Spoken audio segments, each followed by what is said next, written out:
ఎంతో tasty and ఎంతో healthy.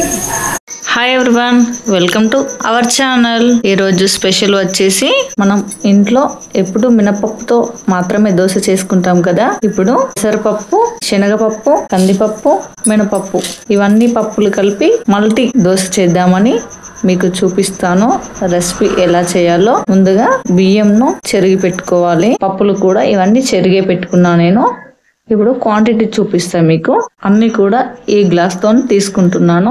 అందాజ పోసుకుంటారంట చాలా మంది, కాకపోతే నేను కొలతతోనే పోస్తాను. ఈ గ్లాస్ తోని 4 పప్పులు కూడా ఒక్కొక్క గ్లాసు పోసుకుంటున్నాను. చూడండి, శనగపప్పు ఇలా పప్పులతో చేసింది చాలా హెల్దీ అండి. మనం ఒకటే మినపప్పు వేసుకుంటాం కదా, అలా కాకుండా ఇలా పప్పులన్నీ కూడా వీక్లీ 3 times అలా తీసుకుంటే మన బాడీ కూడా హెల్దీగా ఉంటుందండి. అనీజీ అనేది ఉండదు. కందిపప్పు, మినపప్పు చూడండి ఇంత క్వాంటిటీ. ఇవి ఒక్కొక్కటి ఒక్కొక్క గ్లాస్ తీసుకున్నాను. ఇప్పుడు బియ్యం కూడా కొలిచి పెట్టుకున్నాం. ఇవి 4 గ్లాసులకి 4 బియ్యం వేద్దాం, అప్పుడు పర్ఫెక్ట్ గా వస్తుంది దోశ. ఇవి దొడ్డు బియ్యం ఉంటాయి చూడండి, అవే పోసుకుంటున్నాను. బియ్యం కొంచెం గ్లాస్ కి కొంచెం పైదాకా వచ్చినా పర్లేదు, ఎందుకంటే పప్పులు వేస్తున్నాం కదా. 4 గ్లాసులు వేసుకున్నాను. ఇప్పుడు పప్పులన్నీ ఇందులో వేద్దాం. పప్పులన్నీ వేసుకున్నాను. పప్పులు బాగా రోజులు అయినవి. ఇట్లా పురుగు వస్తుందండి, వైట్ కలర్ పురుగు. అది కూడా ఎలాంటి పురుగు లేకుండా నీట్ గా చెరిగి పెట్టుకున్నాను. దీనిని ఒక 4 సార్లు కడుక్కోండి. ఇలా కడుక్కోవాలి. 2 times కడిగినా మీకు చూపిద్దామని. ఇలా కడిగిన వాటర్ వస్తాయి చూడండి, ఇవి చెట్లకు పోసుకుంటే చాలా చక్కగా పెరుగుతాయి చెట్లు. దానికి ఎలాంటి ఎరువు అవసరం లేదండి. మనము హెయిర్ కి కూడా ఈ వాటర్ అనేటి స్ప్రే బాటిల్లో వేసి స్ప్రే చేసుకుంటే కూడా మన వెంట్రుకలు చాలా చక్కగా షైనింగ్ గా కనిపిస్తాయండి. బియ్యం కడిగిన వాటర్ కూడా, ఇవే కాదు, బియ్యం కడిగిన వాటరు, బియ్యం గంజి ఇలాంటివి మొక్కలకు పోయడం వల్ల ఇలా పోస్తూ ఉంటే మొక్కలు మంచిగా పెరుగుతాయి. ఈ వాటర్ తీసేసుకుందాం. చూడండి నీట్ గా ఫ్రెష్ అయినవి. ఇందులో వాటర్ వేసి నానబెట్టుకోవాలి. దోశలు క్రిస్పీగా రావడానికి అటుకులు వేస్తాము. తర్వాత ఇందులో కొన్ని 1/2 స్పూన్ మెంతులు కూడా వేస్తామండి. దానివల్ల పోస్తుంటుంటే నీట్ గా వస్తుంది, విరగకుండా వస్తుంది, సాఫ్ట్ గా కూడా ఉంటుంది మెంతులు వేయడం వల్ల. ఇందులో వాటర్ వేసి నానబెట్టుకోవాలి. 1/2 స్పూన్ మెంతులు, ఇందులోనే ఒక గుప్పెడు అటుకులు వేద్దాం.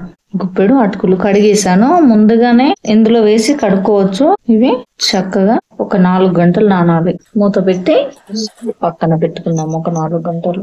4 గంటల తర్వాత నానిందో చూద్దాం. ఇలా చూడండి, అటుకులన్నీ పైనకి వచ్చినవి. ఇగో చక్కగా నానిపోయింది చూడండి. దీనితో మెత్తగా గ్రైండ్ చేసి పెట్టుకుందాం. దోశ కోసం మల్టీ దోశ తయారీ విధానానికి రెడీ చేసుకుందాం.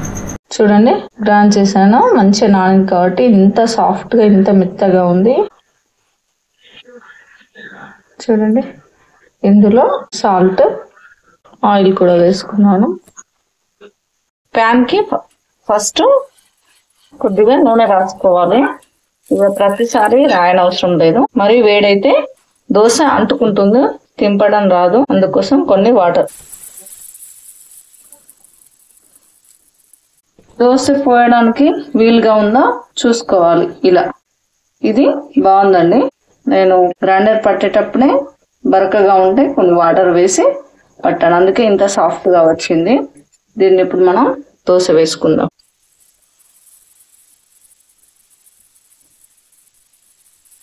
ఎంతో టేస్టీగా ఉంటుందండి. చూడండి, ఇలా ఇది రేపు మార్నింగ్ పోస్తే ఇంకా బాగా వస్తుందండి. టేస్ట్ కూడా సూపర్ గా ఉంటుంది. చెయ్యి ఇలా ఫాస్ట్ గా తిరిగితే సన్నం వస్తుంది, లేకుంటే చెయ్యి కదలకపోతే లావుగా వస్తుంది. నాకు ఇది పేనం వేడి బాగా అయింది, అందుకే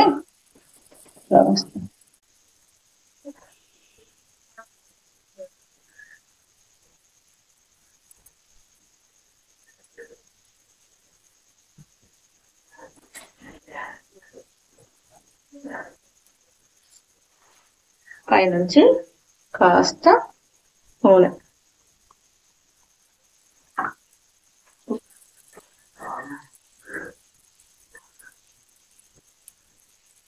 ఈరోజు చేసుకునే దోశ కన్నా ఈ పిండి పులుస్తా చూడండి, రేపు వేసుకుంటే ఇంకా టేస్టీగా ఉంటుంది. ఎంత సన్నం అంటే మనకు అంత సన్నం వచ్చేస్తుంది. చూడండి కలర్ వచ్చేసింది. మనం ఎందుకంటే అటుకులు వేసుకున్నాం, మెంతులు కూడా వేసుకున్నాం కదా.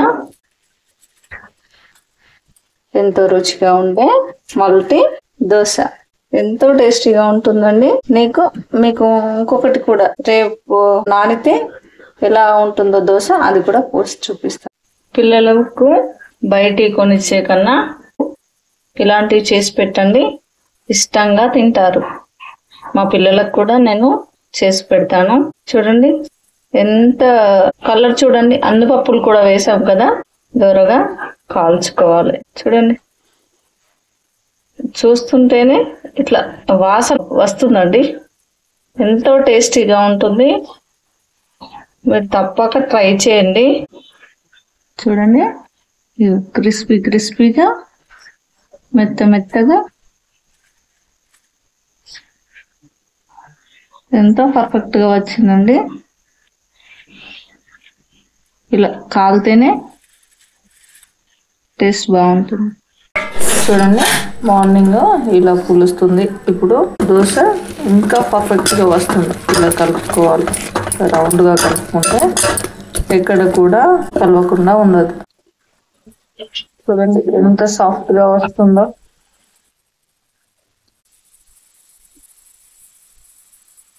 ఇలా ఫాస్ట్ గా చెయ్యి అనేది తిప్పుకోవాలి.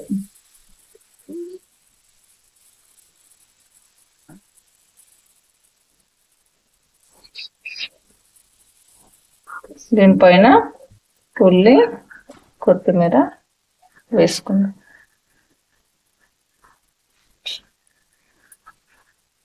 చూడండి ఇలా దూరగా కాల్చుకోవాలి.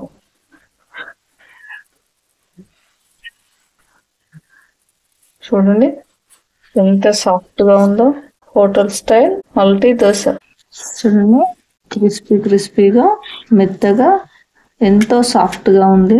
మీకు తప్పకుండా నచ్చుతుంది. ఇలా ఒక్కసారి ట్రై చేసి చూడండి, ఎంతో టేస్టీగా ఉంటుంది విత్ పల్లి చట్నీతో. కాంప్లిమెంట్ వచ్చేసింది, సూపర్ గా ఉంది మమ్మీ, హోటల్లో కూడా ఇంత టేస్టీగా ఉండదు అని మా పిల్లలు అంటున్నారు.